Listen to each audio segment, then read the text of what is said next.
not moving. Billy, it's not working. I'm running down. Adapter. A little bit.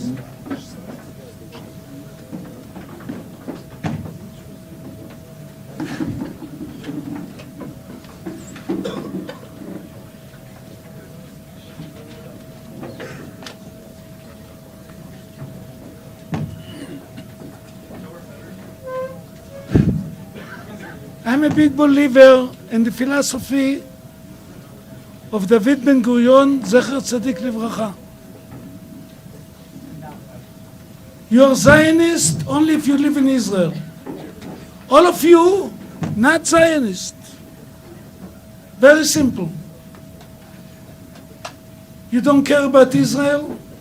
You don't think about Aliyah. You just come here for a year experience, not nice word.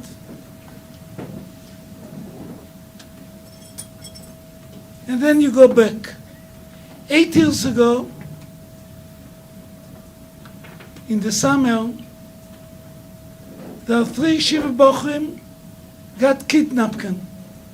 I'm not going to the whole story. One of the mother of the kids is Rabbanit Frankel. She's working for my wife, with my wife. She's a very big leader in Am Yisrael.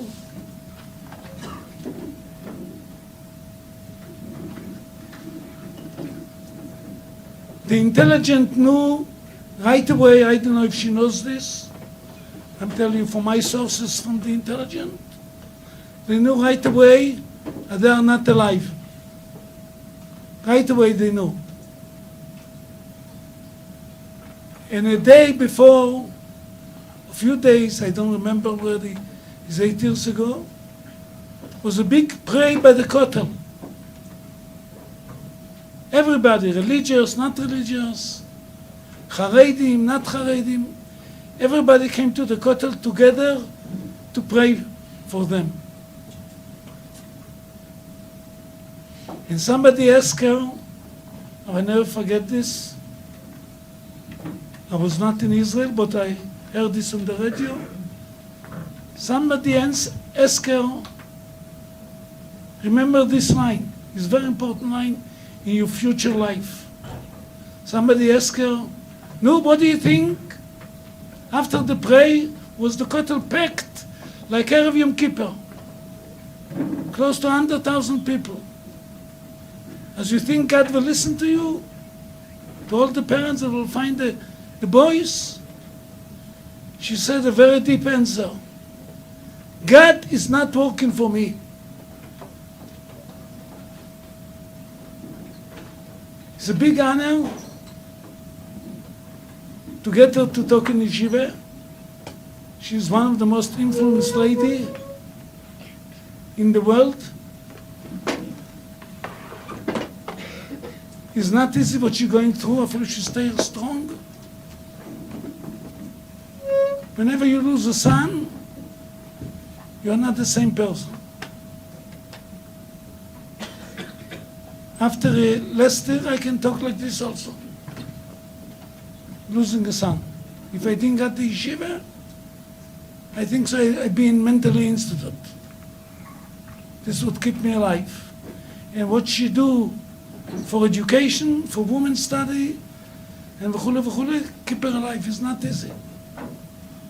And listen to every word she's talking. For you, not for me. I really believe she's one of the Lamed-Vav Tzadikim. B'kasha. תודה. Rabbina, I'm such a Lamed-Vavnik that even HaKadosh Baruch Hu doesn't know about it. שאני Lamed-Vavnikית. הוא יודע כמו שאני יודע. I agree. נהירי לי... תזכרי שהוא לא יהודי והוא לא טמבל. נהירי לי של... אוקיי, טוב.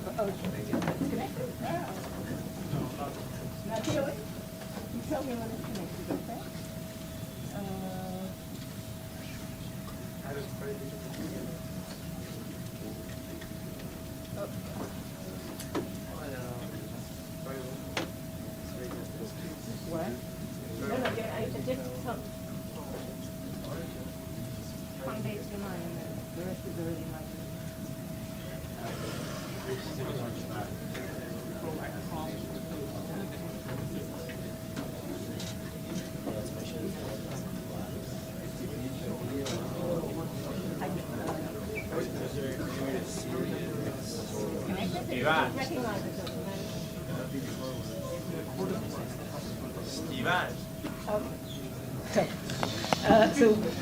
hopefully we'll at some point have a video here. And if there's a way for USB directly, that's also possible.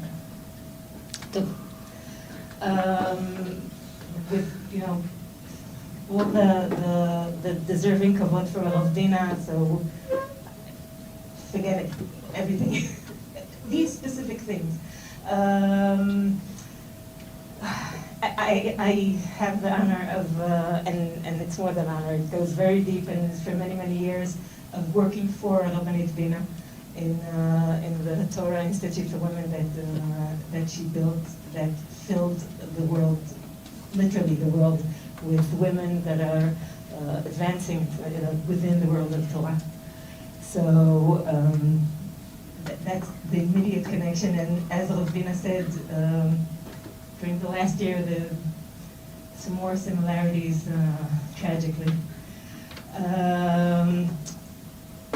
I'll tell you what I intend to do. Hopefully, some of it will happen.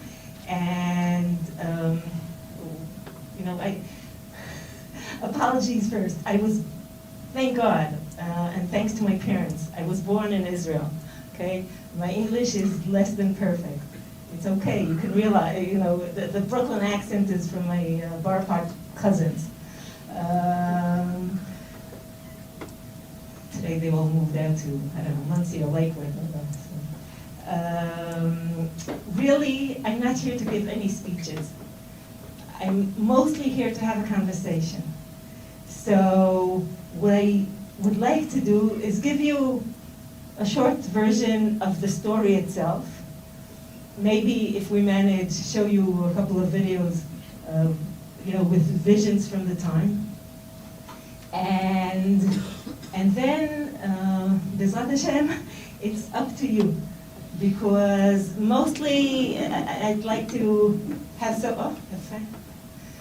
some type of conversation. And putting it a little bit bluntly, I'll be using the story of the kidnapping of the boys as a platform to speak about whatever we would like to discuss together. So, wow, this is an advance. Sophia, they say it's not really a Jewish event if there's no multimedia problems. So, beseda. So the short version of the story is, and I have some. Simple. Now you get to see my whole family. Beseda. So soon we'll open it, and in the meantime, okay. So basically, and it has sounds connected. Should? Yes. My second son, Naftali, was learning in Yeshivat Mekor Chaim. Some of the Bina boys learned there too. And it's in Kfar Etzion. It's about 15 minutes south of here. My oldest son learned there, then Naftali learned there.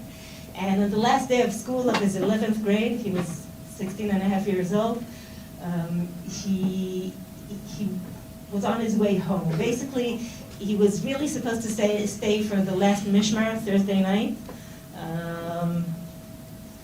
Kind of a severe punishment for cutting Mishmar. But and coming back Friday morning. But for the last couple of days, they were on a field trip for the end of the year, and he decided to come home earlier. He had spoken to us during the day. It's the last day of school, they're tired and all. And about 9 o'clock, he sent us a text message that he's coming home. It took us about an hour to see that message. And we immediately returned him this message saying, great, wonderful, waiting for you, whatever. And for us, it was the end of a very busy week, so we actually went to sleep. And he's a big, independent boy. He'll make his way, come in. Next thing we know is about 3:30 at night, and there's someone knocking at the door. I wake up, look at the time, tell myself, look, this can't be good. And downstairs there's a policeman. Turns out that Naftali had a friend, his name is Gilad Shaer. I knew nothing of him. His family was expecting him at home, and at some point his phone went dead and he didn't arrive. They started making phone calls to his friends, and the classmates said that Naftali and Gilad left school together. That's as much as we knew at that point, and they went to the police, and the police got to us, and with this blissful ignorance, I walk over to the room, assuming that he had a friend sleep over, and I don't know, they didn't bother to notify. Maybe they deserve a little scolding for that. And I walk into the room, and the beds are empty, and this graphic of the empty beds is something that walks with you for many days.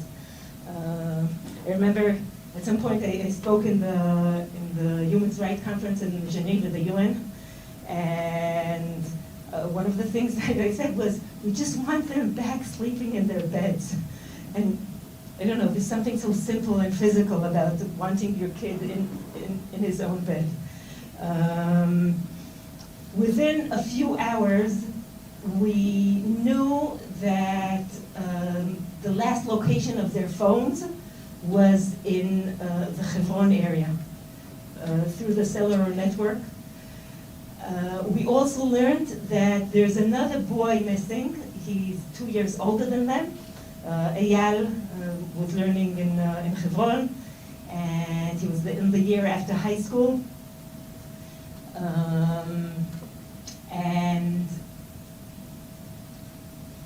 And once we knew that the last location of the phones was in Hebron, which is the direct opposite from where we live. We live around the Modi'in area in Sharabi, North Ayalon. Once that was clear, it was clear what the genre of the movie is. Okay, we're dealing with terror. This might be a kidnapping. I'm sure Rabbanit's sources in the intelligence are superb. My knowledge is not that they knew that they're dead. During the whole ordeal and for the years afterwards, every intelligence person I spoke to said we were very worried. We're not naive, neither were we. But we were looking for live kids, and we felt like the clock is ticking. Okay? There was no concrete knowledge of they were taken. Of course, people, they have different scenarios, and there's the worst case scenario and many others. During this whole time, and I'll tell you a little bit more about it, we were in contact with, we sat with Netanyahu and the heads of the army and the heads of the intelligence, and at least as far as we can tell, everybody was very honest with us, and they were saying, look, all options are open. It could be that there being, 3 boys are being held hostage somewhere. The assumption was in the Hebron area. It could be that they were wounded. We know there was some use of weapons. It took a couple of days to know that, but they knew there was use of weapons because there was a phone call to the emergency number that Gilad made, and after analyzing and clearing that audio, they decided that the puffs on the background were a gun with a silencer. So they said it could be the use of weapons was to get their cooperation. Maybe everybody's alive. Maybe they're wounded. Maybe they killed 1 or 2 and they're holding 1 or 2 alive. Maybe they're all dead.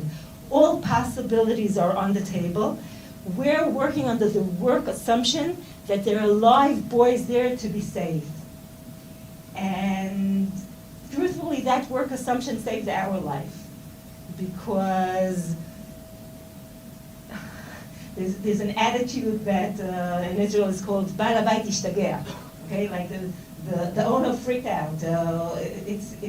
You went too far, and all the energy was in the direction of finding them and finding them fast.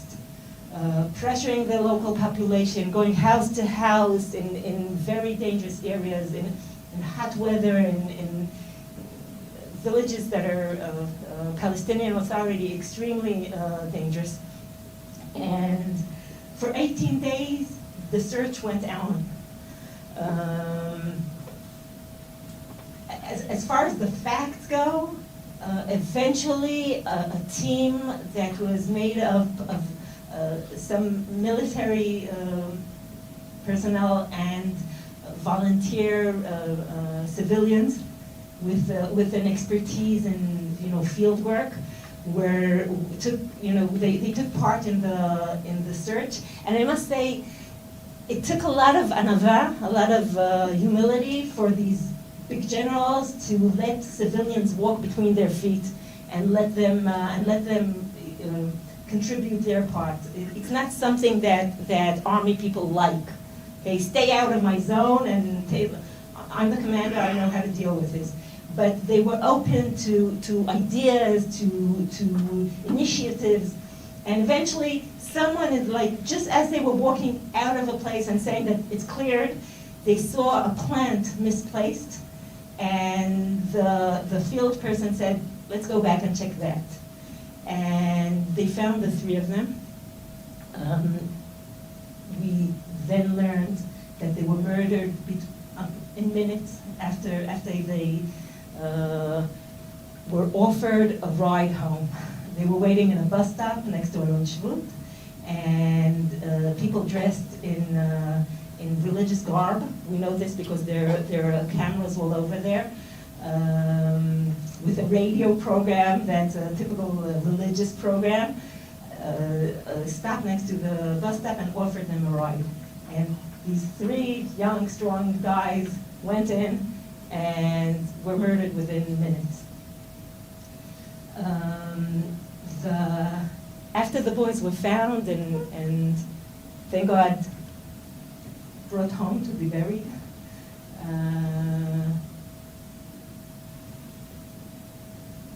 the terrorists were still on the run.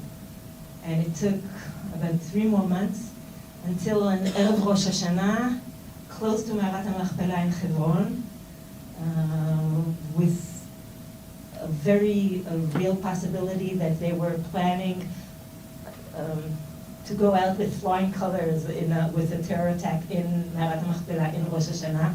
It's a thought that was brought up by the intelligence. There was a battle with them, and the three that were directly involved, the two that were directly involved in the car were killed. The main organizer eventually was brought to an Israeli court and sentenced to 3 life sentences, etc., etc. There are another 20-something people involved in the organization. It takes about 6 months to plan such a terror attack, such a sophisticated kidnapping, buying two vehicles, buying 4 pieces of armed guns. And I think that's the aspect of the dry details. And the reason, I never told this story in such length in here, but as the years go by, there's no reason to assume that you know the details. I can walk in and be, the mother of one of the chatufim, haneharim. It's like a concept, and you were very, very young at the time. I don't know if you heard of it, if you remember it, if I'm sure there are members of your families that remember it clearly. There was another, okay, so that's just, the story. But I'm not here to tell the story. I'm really here to we should have some conversation together. So what I want to show you is a video of how that time looked in Am Yisrael, how it looked in different places in Medinat Israel, and how it looked all over the diaspora, okay, in the video that will be in a minute.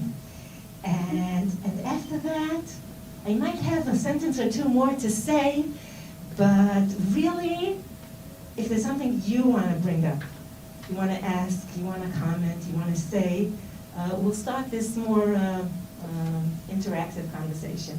Okay, so really it's on you. And I'll just comment that I'm a big girl, and though you're very sensitive people, you don't have to protect me. I'll protect myself. So if there's any thought that you want to bring up, feel free.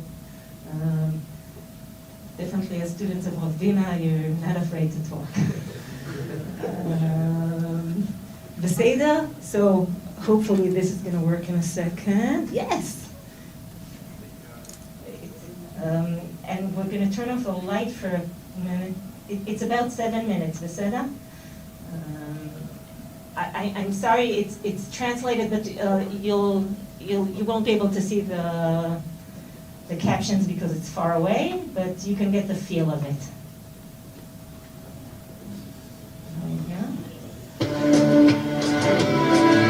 כל העם, אבל יחד עמכם, ב-18 הימים האחרונים נחקקו בליבנו, בלב העם כולו, דמויותיהם של אייל, גלעד ונפתלי.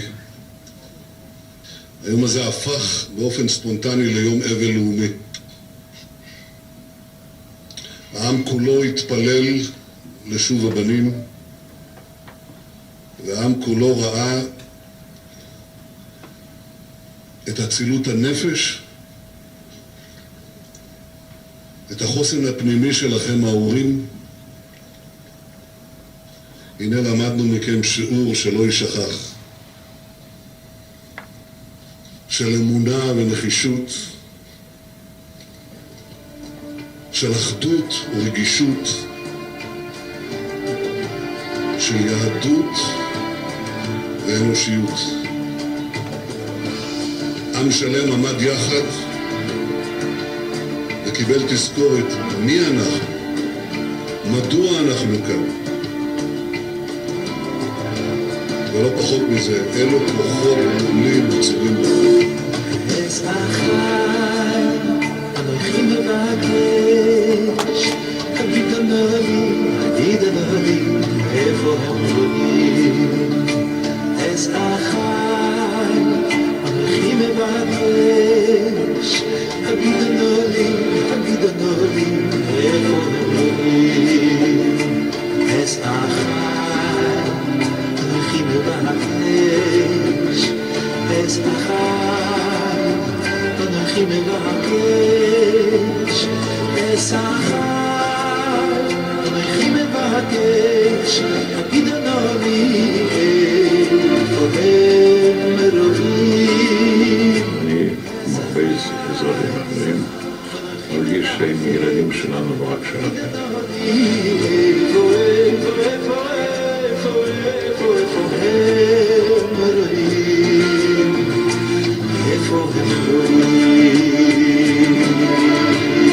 יש כאן עם שלם איתנו שמחכה לך, עם שלם שמחבק, מתפלל, מייחל לשובך הביתה בשלום.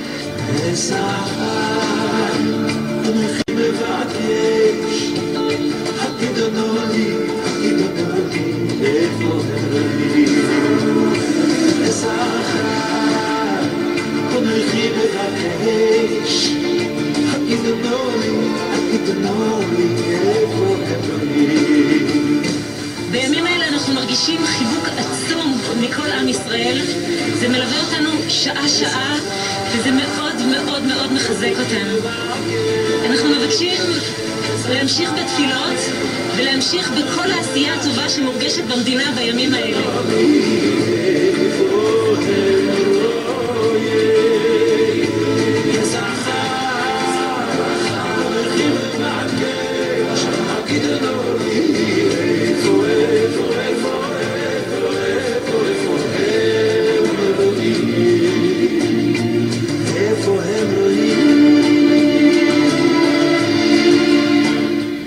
שלי, בזכות הנתינה שלך ללא גבול ואהבת הזולת שלך ללא סייג, עם ישראל מחזיר לך אהבה. כל העם מתאחד. זו לא הלוויה של חלק אחד בעם, לא קבוצה אחת קוראת קריאה, ואנחנו זקוקים אחד לשני ביום הזה.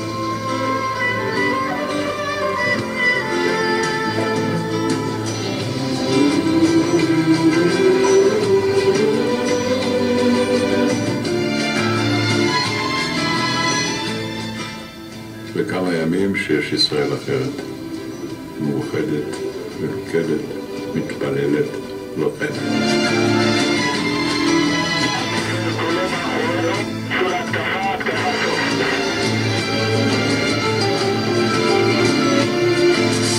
עשרות אלפים ליוו אמש את סמל ראשון שון כרמלי, זכרו לברכה, בדרכו האחרונה. אין דבר כזה חייל בודד במדינה הזאת. כולם למען כולם. זה פשוט הגאווה. החושך הגדול, להמשיך את החיים, להמשיך את האמונה ואת השמחה.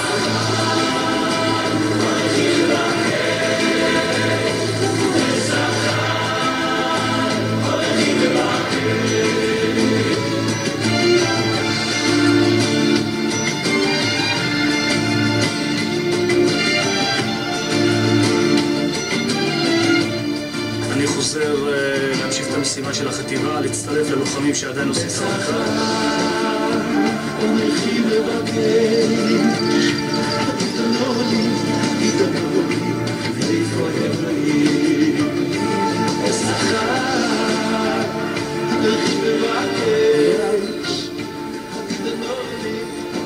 לא, לא היה קר. וואו. אנחנו אוהבים אותך מהיד. תנוח בשלום, ילד שלי. אנחנו נולד לשיר בלעדיך. את הקול השני שלך תמיד, תמיד, תמיד נשמע בתוכנו. גלעד שלי. כפי שכבר אמרתי לך, אתה כבר לא רק שלי. המשפחה המורחבת הכוללת את כל עם ישראל נמצאת היום איתנו, מחבקת אותך בריקי פרידה אחרונים שהם לא ממש פרידה. 3 משפחות כאלה יכולות להרים עם מבאים שלא ידע כמוהו.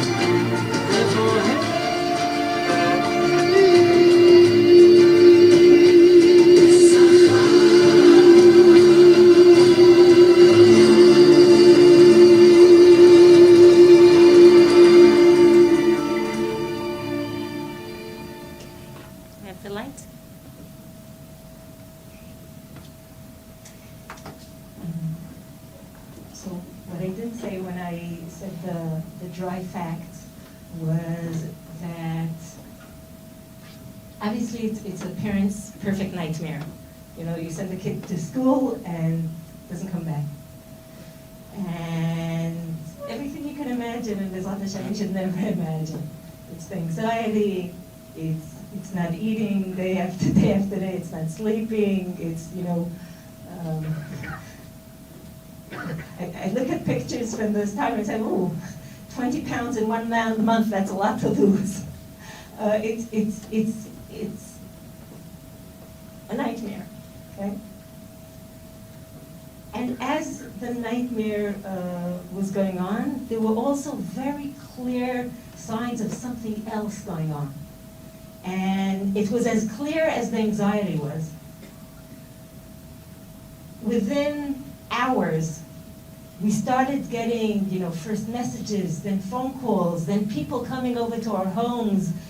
We started realizing that somehow, it wasn't even clear to us how, the whole Jewish world is out there praying, is out there rallying, is out there caring, is opening their heart, is you know, sending positive energies, everybody with their own language and their own way of doing things. And it was, you know, from the core, you know, the hardcore of Mea Shearim, from Dr. Avraham Yitzchak,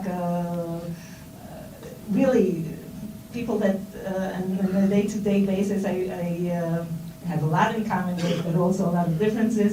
And from Kibbutzei HaShomer HaTzayir, extreme left, extreme secular, atheist, and somehow people found it within them, the ability to care, to hope, to send support, to give a hug, some virtually, some practically. And I can speak for hours and hours and hours just of the different ways that was shown, the different ways of support, of caring. And this ambivalence is weird. It's very difficult to hold these two things together, but they were both very, very true. On the one hand, this was, you know, a horror story. On the other hand, there was a hadar would be the Hebrew word, a sense of glory or nobleness to what this people, what Am Yisrael is capable of, what they're bringing themselves to do. And I said before that that this sense of urgency that the military and everybody was working under saved our life, because I was searching for my son for 18 days. I met the Rachel Sasportas, the mother of Avi Sasportas. She was looking for her son for 81 days. The parents of Iglan Sadon were waiting for 7 years until, these are all Hamas deeds.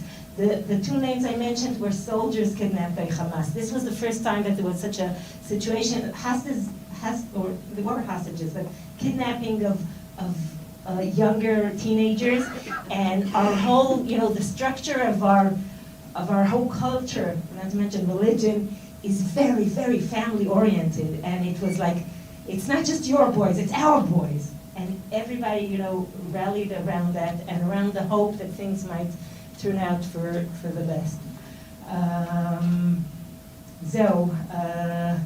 So why did I say it's a lifesaver? Because eventually they were brought home. I remember a year later, we were brought to that place in the Palestinian Authority where they were found. It's not trivial, it's not a place you go to easily. And I remember standing there and seeing, this whole area, the millions of rocks and holes in the ground and basements and houses and caves and places to search. And suddenly I realized again, first of all, what unbelievable mesirut nefesh everybody involved had. And it started with the soldiers and the commanders and the soldiers' mothers that called and said, don't come home without the boys, which is kind of insane for a mother of a soldier to say. And people rallying, people praying, people standing, whatever, writing their parliament members, etc., etc. And on the other hand, what chesed, what, fancy English, true divine grace, was in the fact that they were found, that we got to bring them home, that we got to bury them together in Modi'in, and start growing from there, start healing from there, start living again. Bezrat Hashem, building a happy, healthy life. Sometimes it sounds to me blunt, or what chutzpah? She wants a happy life after losing. Yeah, I want it for my children. I want it for myself, for our family. So life is complex, but there's a lot to rebuild after this. So that's as far as I'm going now. But really, really, I'd like to, we don't have to speak about this story. I spoke enough about this story. Tell me something that comes up to your mind, something that you would like to address in this context. Ken, so then, it's special chesed to be first. Because, it's always my fear that I'll stand here for 2 minutes and nobody's going to say, Ken. How do you manage to have the biggest smile in this room after going through all day like this? So you dive into the depth. Okay. The question was about the smile.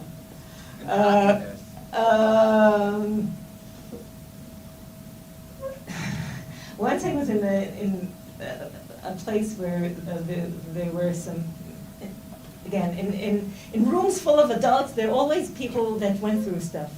Okay? Nothing's unique about challenges. And someone walks over to me and he says, we're from the family. The family means the family of people that lost dear ones.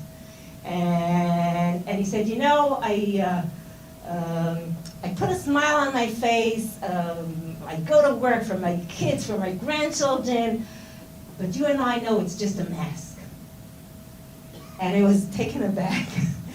And it took me time, but I learned to honor his mask, to give credit to his ability to choose to do that, because it gives him the power to do what he thinks he ought to do.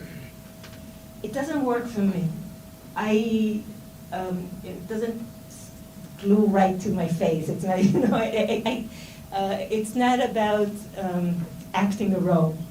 Okay. you dived straight to the center, so I'll also go straight to the core of it. My core experience is of being very, very blessed. Okay? So not chas v'chalila in this context, okay? I would do anything in my power for this not to happen. But blessed with family, blessed with being in a sovereign Jewish state in this time and age, blessed in being born and growing up in Israel, blessed with children, blessed with a community, blessed with the most amazing time in Jewish women's history, being part of a Torah world, a million blessings in my life. And yes, there's a very serious wound there. And there's pain involved with that wound. But if there's a mantra that I give out for free for whoever cares to listen to it, it's, I can feel pain. I don't have to become my pain. I can feel sorrow. I don't have to become my sorrow. By the way, it works for fear, for pressure, for a lot of things. We could feel something. We don't have to become it. And in my inner world, there's so much more. There's so much more dreams and successes and failures and disappointments and lots and lots and lots of bracha. So I guess if I picked up a bucket of black paint and spilled it all over my life, nobody would blame me. But between us, it would be very foolish, just stupid, and also very ungrateful. Kfir tova. There's in Hebrew when you want to say that someone isn't grateful, you say he's kofer batova, and there's a form of heresy in that, in such kfirah.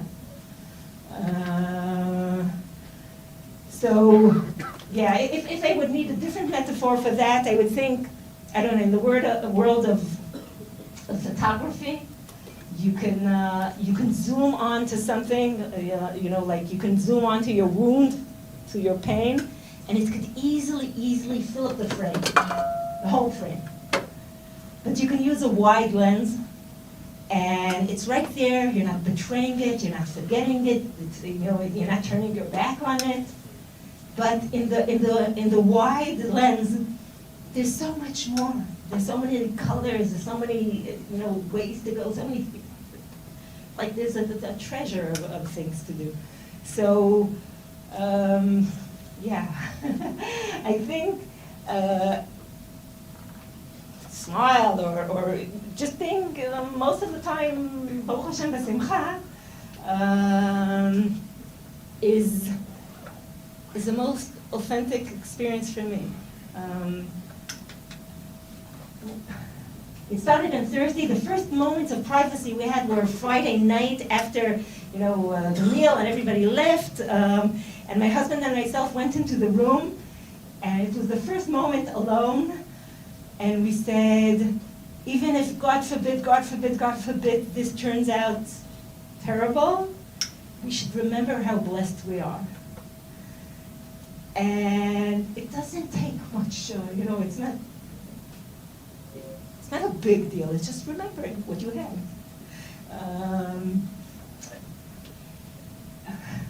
I'm going on, but it's like, I learned this from, I didn't make this up, but for me in this day and age, when I daven v'techazena einenu, right here, v'shuvcha leTzion, it's not only a prayer about let our eyes see what's gonna be here be'ezrat Hashem when things work out. It's v'techazena einenu, give me the power to see what I already have. Techazena einenu, to see the miracles that are happening every day here.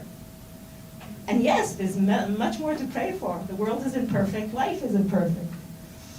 And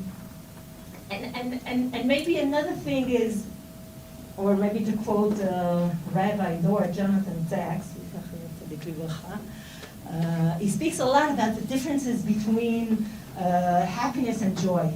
I'm making you laugh. I don't know why. No, explain. I don't know if that's cynical or not. It is. Okay. It's still a very good quote. Okay, the quote I seem to find helpful is he speaks a lot about the differences between joy and happiness. Happiness is like the whole calculation of everything, you know, how your life looks, where it's going, the whole big cheshbon. Joy lives in the moment. And what's important for me to say is that, you know, he says in times of uncertainty, it's very hard to be happy, but you can still choose to be joyful. And for me, the simple version of that is the world doesn't have to be perfect in order for you to choose to be b'simcha. There's enough to be b'simcha about. So, בסדר. כן, תודה רבה. Thanks for being first. כן. First of all, you're very incredible and very inspiration. And how are you able to make peace with God and continue to strong relationship? So I'll start with that word that I don't really know what to do with, you know, inspiration. I'm not mocking you. I'm just I keep on reminding myself that people here are used to being mocked. So but there's someone I know I met in New York, and he told me that he was walking in the street, and suddenly he recognized Rabbanit Steinzatz. Now, Rabbanit was a tremendous scholar, and also he had quite a bit of cynicism in the way he expressed himself. And the guy walked over to him and he said, Rabbi, I read your book, it was so inspirational. And Rabbanit turns to him and he said, really? It inspired you to do what? So that's always the question hanging over, you know, inspiration. And it's a question I'm not, you know, asking you necessarily, I'm asking myself. But if you want to ask yourself, you're welcome. Regarding relationship with HaKadosh Baruch Hu, so I think Rabbanit told this story. We were coming to the Kotel, and there was we were coming from the president's house because he was going to meet Obama, and I said he was an American citizen, and we wanted him, you know, and leaders around the world were calling for the immediate release of the boys, and one leader didn't, the one that had an American citizen in hostage. And we wanted President Perez to speak to Obama, maybe he could do something. So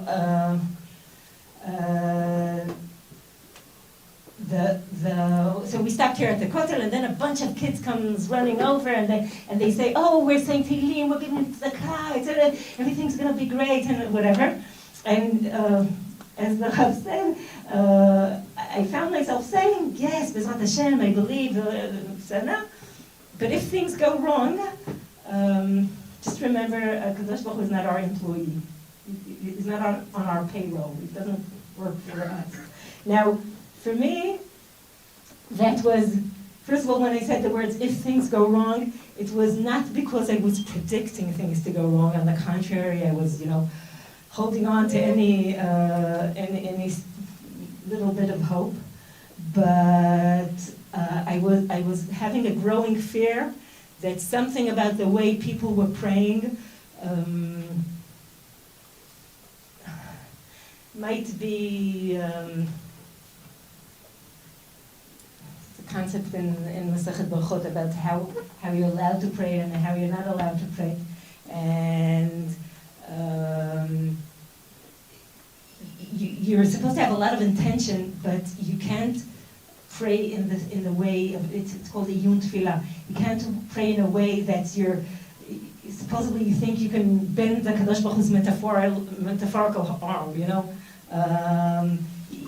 You can't be forceful about that. You can only beg. And I had the sense that people were getting this omnipotent feeling of Yom Tefillah. And that's why it made me scared. So that's why I said that. But it was very, very, very simple, even a little bit I don't know, dumbed down words. HaKadosh Baruch Hu lo aved etzleinu. It's a very, there's nothing very profound or sophisticated about that. But maybe because of that, it somehow turned viral. And you never know what from the things you're going to say or somebody's going to catch on camera these days turns viral. But it started a very interesting conversation about what do we mean when we pray? And is this some kind of cash machine? You put in Tehillim one way, you get results the other. And what is this all about? And for me, when at the time people were saying things about faith, I was trying to look into it, and it seemed irrational to me. Because before there were so many bad things happening to so many people, and I was a believer, and now something bad is touching our life. So what changed? It just didn't make sense to me. I can understand psychologically, but it didn't work for me, now having this major crisis of faith. But I do realize that psychologically people go through very difficult stuff. They feel deserted, they feel unanswered. It's hard. I think nobody promised us a rose garden around here. Nobody promised it's going to be easy. Relative to the human species, since it's around, we're having it so good. Right? And still, there are terrible tragedies, and there's disease, and there's terror, and there's malevolence, there's suicide. You never know. So, my deepest experience here is that HaKadosh Baruch Hu doesn't owe me anything. Right? I think on the general concept, like on the level of the covenant with the people of Israel, there's a brit there, there's a debt, or there's something that has to eventually come true, which might be coming true these days, slowly. But on a personal level, who am I? And looking at Naftali, in the eyes of eternity, what's the difference between 16 years and 60 years? We're all, I can say we're all like a flick of dust, but I'm not saying it in a depressed way. I'm just saying, if you zoom out, and we're not really capable of doing it, I don't want to speak about things I don't really understand. But the way I experienced it during those days was mostly about being very, very vulnerable, about being almost fragile, totally dependent. What I want more than anything else in the world is totally out of my control, out of my reach, and it gives you a very true sense of life. Sometimes you have these small meetings with life and death, and it's like stripping off all these. We have cushioning, right? We feel like with enough technology, enough medicine, we'll all live happily ever after. And then you turn into that zone, something meets you, and you feel like the cushioning is being stripped off of you. And you're there just basar v'adam, fragile, vulnerable. It's a very, very big, lesson in Emunah, being in that place. Often, I'll speak about my own experience, but you might share it. We could speak theoretically about, our limits as human beings and da-da-da-da-da-da-da, but the child within us still believes that we're omnipotent. Nothing's going to touch us. And then when it does, I'm not saying that, Kitzel, I said enough. Thank you for asking. Yes?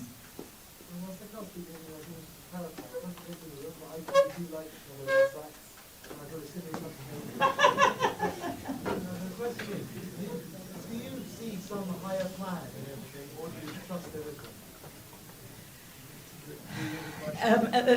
First of all, there was a clarification about Rabbi Zach. And beyond, it was, do I see a great plan here, or do I believe there is one? I believe there's someone running the show, okay? I'm very careful not to presume anything about the greater plan. There's something so, who am I to say anything about it? I'll say, I remember an instance where I walked in the street and there's this lady stopping a car next to me, and she rolls down the window. Nobody does this anymore, but she says, גברת, גברת, הילדים שלכם צדיקים, בזכותם גילו את המנהרות. So literally it's lady, your children were righteous. Because of them, we discovered the terror tunnels that were dug under the southern border from Gaza. There were over 30 tunnels, all prepared, and with even the motorcycles with IDF uniforms were ready there for possible terror attack. And I remember standing there, and first of all, I wasn't feeling invaded by her, stopping me in the street and saying, I feel like we went through something together, and so you have to choose if you want quiet or oxygen. It doesn't go together. So,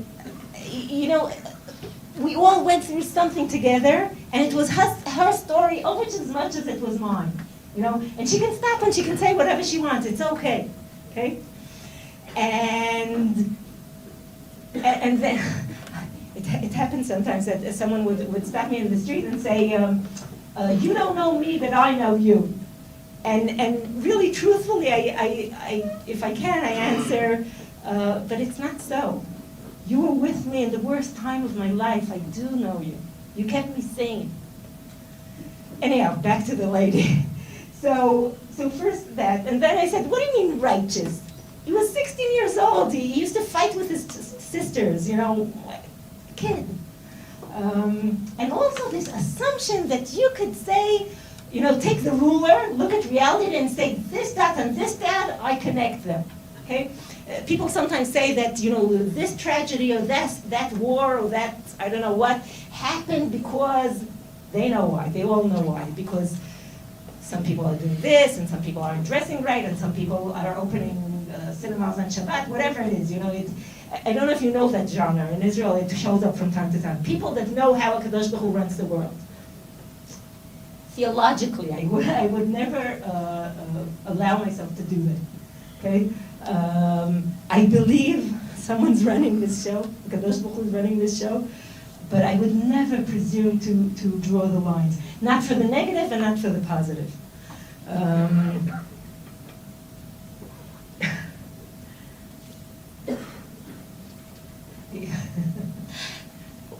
One of the things that happened later was, whatever, it's a long story, but the very short version is that under some circumstances, many months later, I opened Naftali's drawer.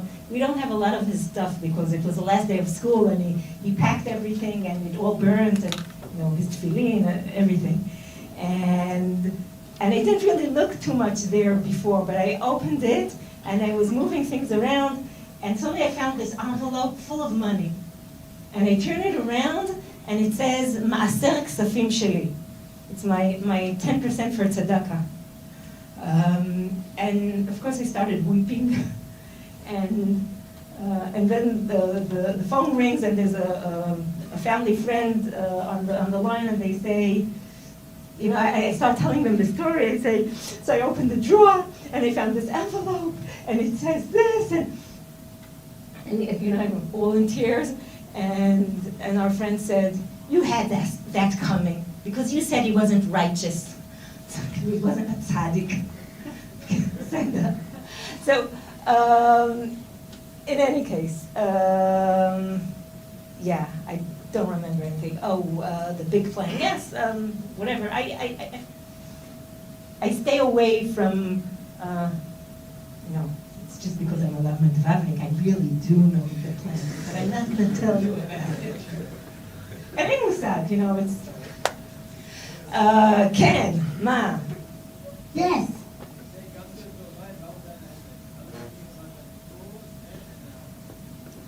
Baruch Dayan Emet is a simple truth, and I'll take it one step ahead beyond that.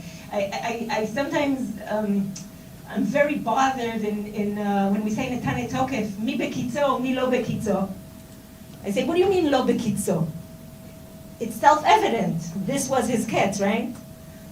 Kadosh Baruch Hu keeps us around as long as we're supposed to be. When we're not, we're not. So this whole concept that we know what the ketz is supposed to be and that it didn't work right is... So emet is... reality proves emet. גם זו לטובה...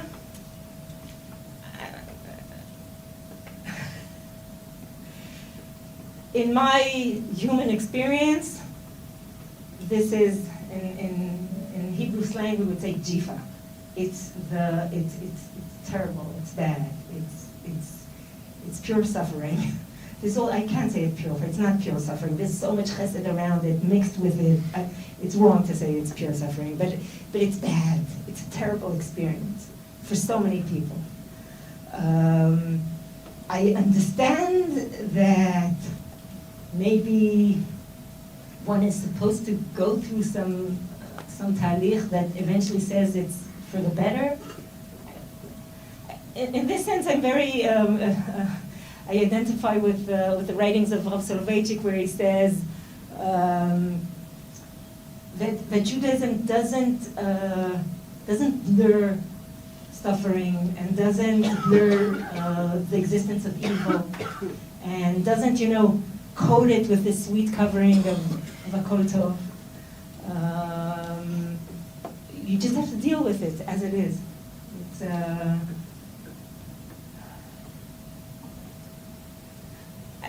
maybe I'm not in the darga to say a kol tova. Ken? How do we keep the octave at the time when you're not necessarily so connected with this? So the question was how to keep the unity, the solidarity, the caring. You just other times where you get elections twice a year, for instance, or just down days, coalitions, and it's the $1 million question. I care dearly about it because as we were, picking ourselves up amongst other feelings like grief and pain, there were two other feelings. One is like this overwhelming gratitude. And it's not so simple. You walk in the street and you owe so much gratitude to everyone. Strangers all over, Jews all over the world, and you feel like you owe them thanks, for being involved, for caring, for doing stuff. And the other one, it was a bit of a sense of responsibility that something of the spirit should stay alive. And again, I can speak volumes about what that spirit was.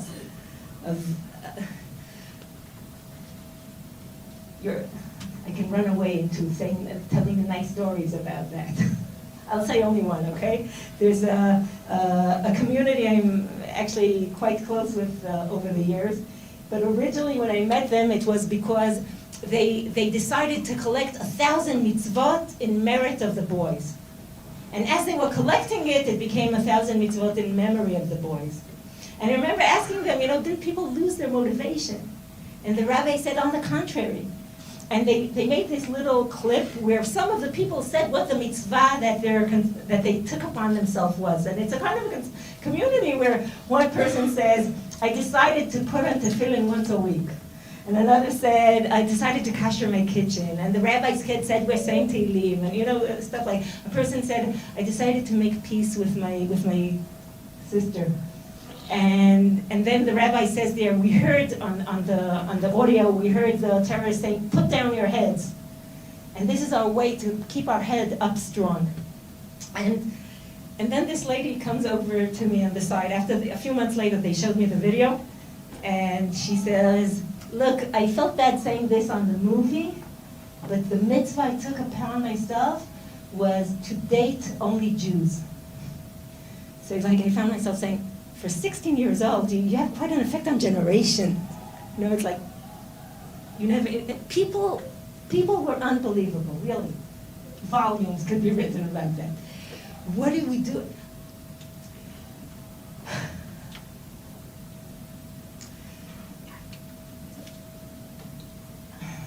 I think those days exposed something about our capability, about our the fabric we're built from. But it doesn't mean that there isn't a lot of frustration involved.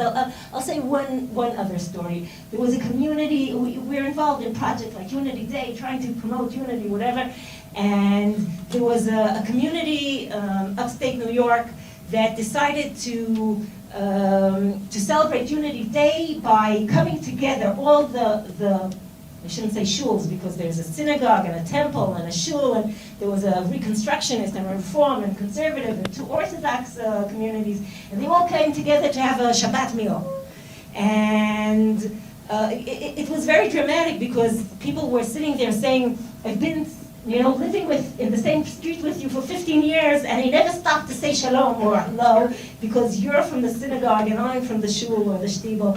And when I was trying to check why it worked in that community, and in most communities in the United States, this wouldn't work, having all these communities do anything together. They said that the heads, the rabbis of the communities, were having, not been known to the people, were keeping a chavruta together for maybe 20 years. The Reform rabbi and the Orthodox rabbi and another Orthodox rabbi and the conservative rabbi, they had this learning group. Now, things like that, they have an effect. They have an effect beyond the people that listen to each other and learn together and keep some personal connections. They have an effect on the communities. I think there's something about the self-image that we can change, of remembering what we're made of. But really, I said it's $1 million question because I don't have a simple answer to that. I have only all kinds of attempts for an answer. Yeah, we'll have like a little bit more. Yeah, I think, I don't want to see you falling asleep, so, yeah. So the road of davening, we refer to Hashem as different types of things to compare him to. We compare him to a father, a king, king of the universe, like ruler, king, or judge. So how would you think, after this tragedy happened to you, like how would you view Hashem? Like, do you view him a specific way, or just everything in general? The question was, from the different metaphors we use to relate to HaKadosh Baruch Hu, how do I experience Hashem these days? It's a challenging question. I don't know exactly. I can share 2 thoughts about it. Okay. One is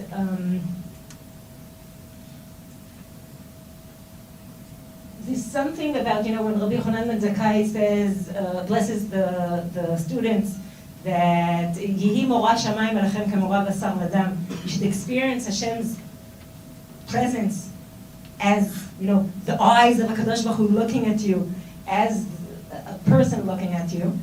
And they say, that's it? That's all you can offer? And he says, Halevai. When a person sins, they turn over their shoulder. They say, I hope nobody saw me. Okay? So if we can walk around with these eyes, these very high standard, maybe judgmental eyes, it's very powerful, right?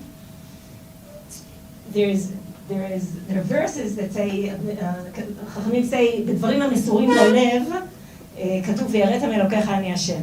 So some verses where there are dilemmas, even social dilemmas. I'm not doing it for the right reason. It says in the end of the verse there, Ani Hashem, and God, I am your God. But I think such a pasuk has to be read twice. Okay? Once with this sense of yirah, saying, I'm being watched. There's a high standard to live up to. I'm not alone in this room. And another is with a change of the tone and saying, I'm not alone in this room. HaKadosh Baruch Hu is with me in this story. There's a lot of trust there. There's a lot of love there. There's a lot of, I'll see you through this. Okay? So when you're in a dilemma, it could be a moral dilemma, it could be a hardship. there is this metaphor of the scrutinizing gaze, but there's also the loving gaze. There's the parental support. There's the compassion. So to me, maybe I'll settle for that. But to me, it's about reminding myself to read the verse twice. To say, yes, it sets a high step. It's like when we say that Yosef, on his way to Eshet Potiphar, he saw Dmut Yokan Aviv, right? In the window, that's what the Gemara says, right? Because he was already set in his ways, there was a date already. And when we see in the eyes of Yaakov, we see disappointment, we see critical look, we see warning look. But it's Yaakov looking at Yosef. We know about their relationship. It's also a parental look. It's a father that loves his son. It's a father that says, look, you're greater than this. I'll walk you through this. I'll stay with you. I won't leave you alone in this story. So, your question expressed the fact that HaKadosh Baruch Hu is, it's transient, and we have these handles, these pictures that we internalize. And it's more than one. And juggling these different aspects is an essential part of, I think, being a grown-up. What deeper? So, really did. Ken! During the days that you didn't know what happened to your son, how did you keep positive thoughts? During the days, we got the most tremendous, unbelievable, ongoing support from family, neighbors, community, workplaces, Am Yisrael. You can't imagine the kind of hug that this people is capable of giving when they're onto it. And I'll say something beyond it. There's something very photogenic about terror or IDF or being there for the fallen, for the grieving. If we take a percentage of what we got during our difficult time and offer it to any family in distress, to any family, there's loss all over. There's disease, there's accidents, there's crime, if we're not so bad at it as a society where I think we rank well in the world, but who cares about the world? Look what we're capable of. So yeah, terror is a little bit more, it's on the news, but all around us there are people that are going through stuff. If we can offer some of that hug to each and every one of them in their time of need, it's unbelievable what, the heights we can reach. So first of all, it was a tremendous support. Beyond that, I remember telling myself, it's okay, you can fall apart. Just wait a little bit, not yet. Okay, so it was like 5 minutes at a time. Yeah. Ken? Listening to the story Joseph mentioned, Rabbanit and Emunah, I wanted to know, before the catastrophe happened, did you happen to focus on working on the areas of the Frankel of Emunah? Or was this growth in Torah being a Jew? It's an interesting question. As far as who we are, a lot happens to you when you go through experiences like this, but your basic being doesn't change. I'll say it in a different form. There was a journalist from the BBC that spent a whole day with us and grilled us and grilled us and grilled us, and in the end he turns to my husband and he said, going through this whole ordeal, did you learn anything new about your wife? And my husband said, no. And the truth is, basically we're the same people, okay? You grow, you change, you're challenged, you twist and you turn, but in your core you're the same. So what has happened since is, if typically I would learn and teach a sugya in Gemara or a halachic issue, or those are the more of my comfort zones. That's where most of the effort and the growth for me was, and it would typically be with a very small crowd. I got to meet so many unbelievable people, and I got to interact with people. And these issues that you're bringing up, bitachon ve'emunah, they have to address them. It's not just the intuition. You find yourself talking about things that I never in my life would expect to be talking about. You know, for me it was like, either it was in the fluffy area, inspirational, or it was in the deep, profound area where I'm not suitable to deal with that. I'm sure you had a whole program today. I'm sure you had amazing Talmidei Chachamim touching on bitachon ve'emunah. So it wasn't my field. And somehow with, I don't know, being exposed and interacting with Am Yisrael, you find yourself, you have to deal with things. And it's because you're bringing up this expression, bitachon ve'emunah. So that's the name of the very skinny book of Chazon Ish. And I find myself it's a choice, but I'm choosing to quote a piece there, Beseda, and it's not mainstream concept of bitachon. And in most yeshivot, even Chazon Ishnik yeshivot, they won't necessarily teach this. But Chazon Ish says there's a very deep mistake that took over the world in the concept of bitachon. People think that bitachon means that when you're on your crossroad, if you have bitachon, it means you believe that only good will happen. If you have real bitachon in Kadosh Baruch Hu, it's clear as day. And as strong as your bitachon is, that's how much you attract all that goodness. And Chazon Ish says that's a mistake. He actually speaks very bluntly of it. But he says, bitachon is saying, A, nothing is beyond HaKadosh Baruch Hu. He can turn everything upside down in a minute. So, in matzor b'rav or b'ma'at, everything is possible. But on the other hand, who said he's going to choose to do what you would like him to do? Having bitachon is saying, you're not a prophet. HaKadosh Baruch Hu could do anything else, and anything he chooses. And anything that happens, latov or mutav, if it's good or less, okay, that's from HaKadosh Baruch Hu. So I admit it's not a feel-good approach for bitachon.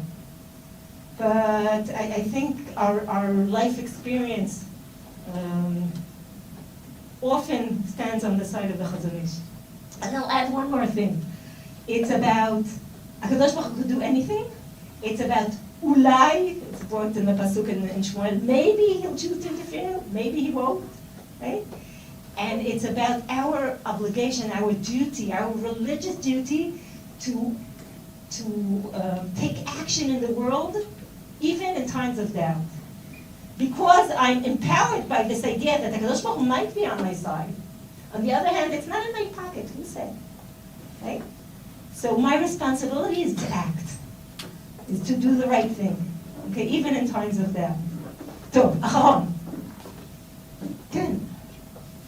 First of all, thank you so much for doing this. It's really, really helps me to hear all this. It gives me a lot of strength. And, I think it helps Emunah and everything. It's really a tremendous mitzvah. My question would be, if you had to, on a scale of 1 to 100, if you had to pick how much you love Hashem before the incident, before the pre-kufa, call it, between 1 to 100, how much you love Hashem prior, and right now, after, between 1 to 100, how much you love Hashem now, what would be the difference? It could be the same, but what would you... I have no idea how to approach that question. No, seriously, it's a deep question. The question was to actually quantify Ahavat Hashem, the connection and the love of HaKadosh Baruch Hu, before and after, even on the scale from 1 to 100. I don't know how to deal with that. Also, I'll explain, okay? There's a mitzvah of V'ahavta et Hashem Elokecha. Okay? It's actually a positive commandment. We're supposed to be loving, and we're supposed to actually bring ourselves to the point of love and invest in that love. I think as difficult as it is to work on the concept of V'ahavta l'reacha kamocha, loving thy brother, thy neighbor, whatever, as yourself, it's a difficult mitzvah, but it's not as difficult as being all the time in contact with V'ahavta et Hashem Elokecha.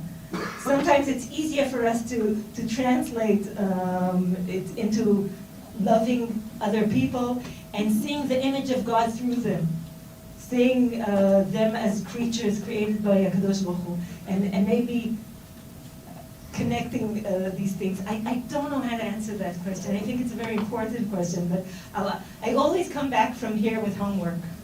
So I'll think about it. I more than think. I'll Bezrat Hashem, maybe I can make some advances through your teaching. I'll just, the reason I asked is because I wrote a little pamphlet about Ahavas Hashem. Okay. The root of Ahavas Hashem, and one of the main fundamental roots of loving Hashem is Emunah and Bitachon. So when I think something like this, a lot of us have gone through tragedy.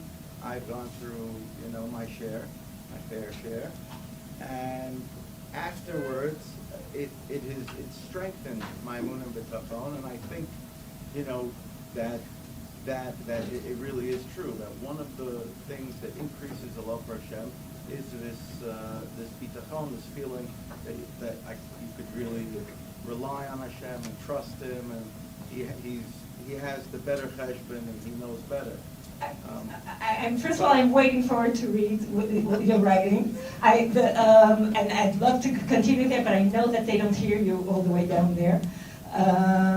I'll say that we all know that as there's post-traumatic, post-event trauma, there's also post-event growth. And in religious senses, developing the relationship with the HaKadosh Baruch Hu is the greatest type of growth. I'll just, a couple of things before we end. And I'd actually like to show you one more thing.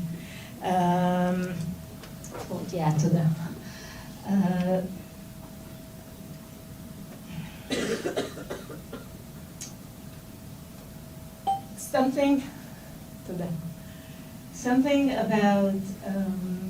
about who we can be for each other. I think, and I've been the beneficiary of, on the receiving side of tremendous chesed, tremendous support, tremendous caring. And I can't express to you what a difference that makes. People go through hardship. Many of us will go through hardship. It makes all the difference in the world if you're alone in it, or if you feel hugged, if you feel held, if you feel seen, if you feel cared for. Okay? And sometimes it's so simple. We have this anxiety, this fear of walking into difficult places like a shiva home or a sick person's home. It scares us, but it's really quite simple. And then there's the reverse side of it, the other side, the side of being a recipient. And I want to tell you something that happened to me about 4 years ago. My workplace sent me to Florida, and I was one of my workplaces. And we were working, and came, noontime, and we went out to a kosher restaurant in Miami. There's no shortage of those. And we sat down and we had lunch.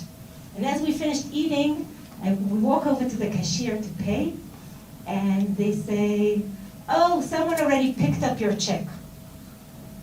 Now, the situation was very obvious. Some good-hearted Jew walked through there, recognized me from the news, and his heart was going out, and he wanted to do something. So he went ahead and he paid the whole group's check. And I was standing there and I was feeling horrible. Really, I felt terrible. Like, what, can't I pay my own checks these days? Well, what's going on here? And the lady I was working with turned to me and she said, Racheli, never feel bad when you're an instrument for somebody else to bring out the best in them. And you know, it's one of these simple sentences, but it walks with me. Never feel bad when you're an instrument for somebody else to bring out the best in them. And it has to do with some of our ego and some of our kavod. And people say, oh, you should always be zoche to be from the giving. It doesn't work like that. We're all interconnected, and it's about giving, and it's about receiving, and it's about letting yourself be an instrument for somebody else to grow. It's besaf, it's an ongoing circle. And one last thing, on a very personal level.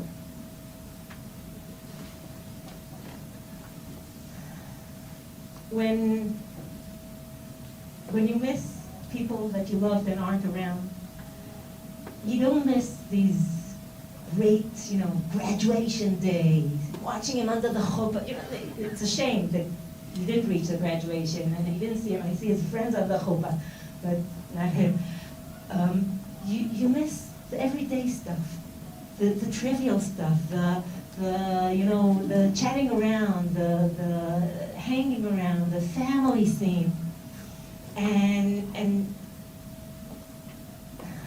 I once spoke on some occasion, and then somebody walks over to me and he said, oh, tell me, who of you, the fathers of the boys, who of you said something about the minhag, about Birkat Kohanim? Now, I knew what he meant. You experienced coming from Chutz La'aretz to here, and here there's Birkat Kohanim to no end, okay? And there's this tradition that when you say Birkat Kohanim, your children come under the talis, and you bless your children together with the Kohanim. And the fathers were asked, when do you miss your son the most?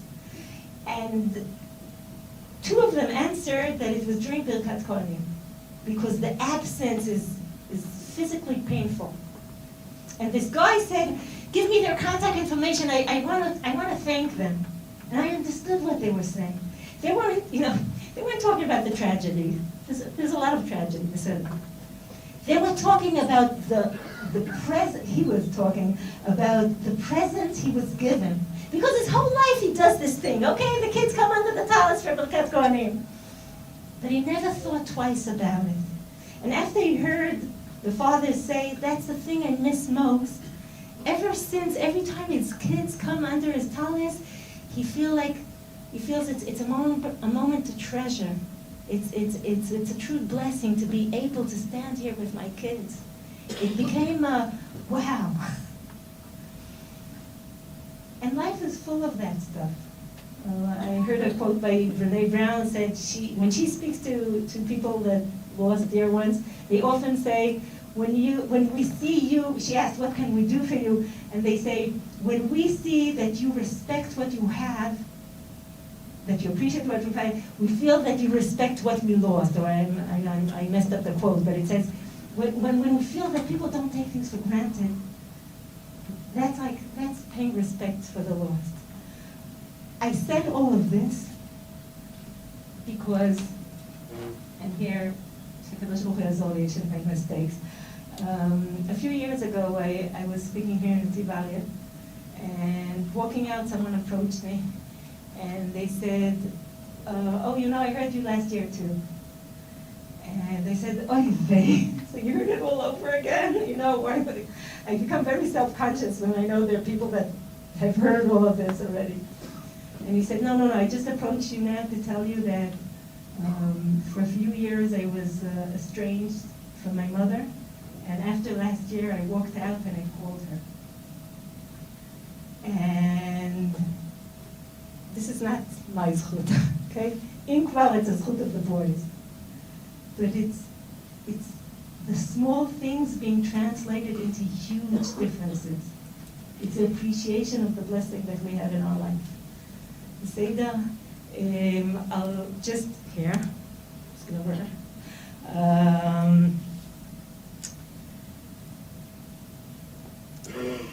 during the year that followed the kidnapping, the classmates of Gilad and Naftali were in 12th grade. They had, they were dealing, they were 17-year-old kids at the time and dealing with everything they went through.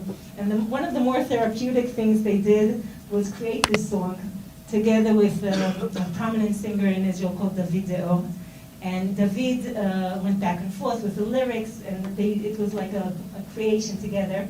And it was very important for them that the people singing it would be from a wide array from Israel, reflecting some of this experience where Chiloni Jews and Tel Aviv singers and Hasidic and traditional all standing together and singing this. So it's called Open Your Heart, Ptach Libcha. And if I may, I'd like to end with this. Thank you so much for opening your heart. The lights?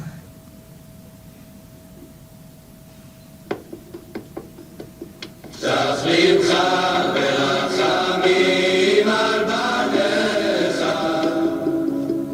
כולם לדורות תשמע, בשמיים ניצבים לעד דבריך, ובארץ תמצא לנו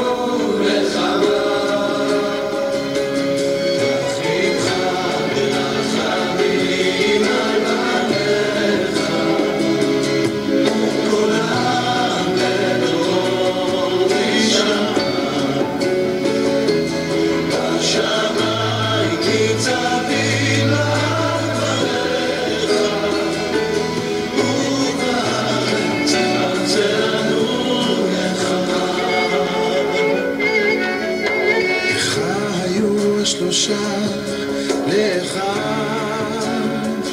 וציוו לנו חיים, עלו לתומם כהים נקר על מזבח הרבנים, שמיים בחו מעל הגנם והארץ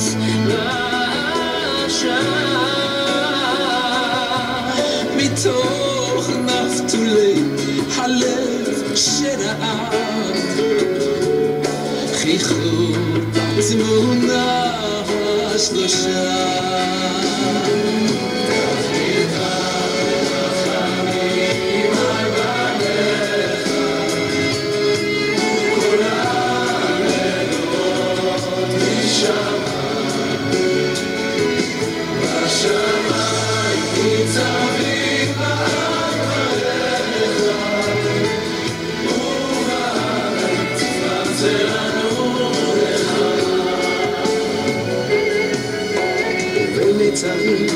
מקרוב עליי מרעים התגלו במסך האבק,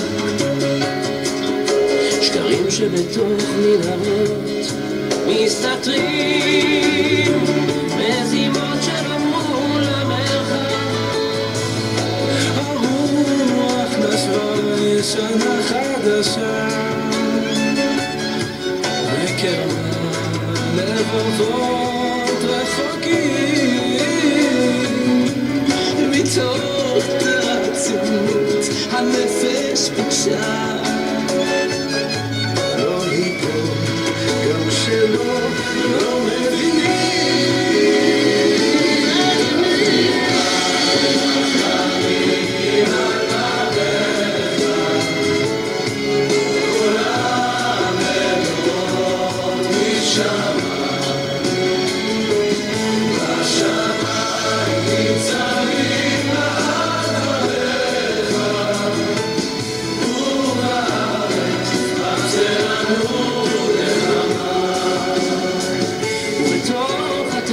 ונרדף לנרדף תעלה זעקה לשלום הנוסף, והעם שעייף משנאת החינם מתאחד בחיבוק אחים.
very much. God bless you.